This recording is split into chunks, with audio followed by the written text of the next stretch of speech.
Dans ce tutoriel, nous allons décrire les étapes à respecter pour effectuer la mesure de la capacité d'absorption d'eau d'un papier dans les règles de l'art. Un appareil Cobb permet de mesurer la capacité d'absorption d'eau d'un papier exprimée en grammes par mètre carré. Cette propriété est un élément caractérisant la qualité du papier. Une capacité importante d'absorption d'eau est notamment recherchée pour les papiers et cartons d'emballage et pour les papiers impression-écriture. Grâce à ce tutoriel, vous allez connaître les conditions pour réaliser vos échantillons de papier, retenir les procédures d'utilisation du Cobb, savoir exploiter les résultats obtenus.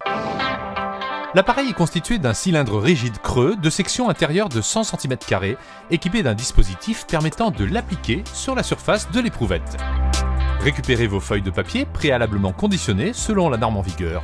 Ces papiers ont été conservés pendant plusieurs heures sous une atmosphère contrôlée en température et humidité.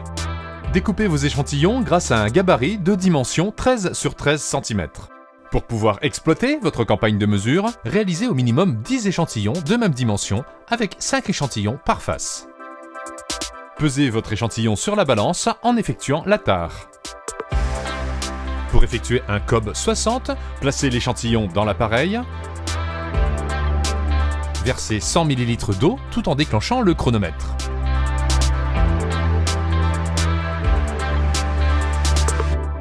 Au bout de 45 secondes, enlevez le surplus d'eau.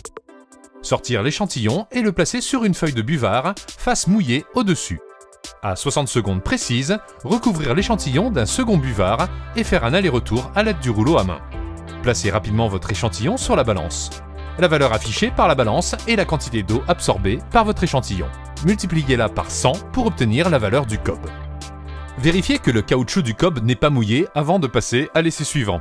Pour exploiter vos résultats, utilisez un tableur Excel, puis effectuez la moyenne, l'écart type et le coefficient de variation. Vous avez désormais la valeur de la capacité d'absorption à l'eau de votre papier. Les principales étapes à retenir pour mener à bien la mesure de la capacité d'absorption d'eau d'un papier sont donc de préparer vos échantillons de manière normalisée, réaliser votre campagne de mesure en suivant les indications détaillées dans ce tutoriel, exploiter les résultats obtenus.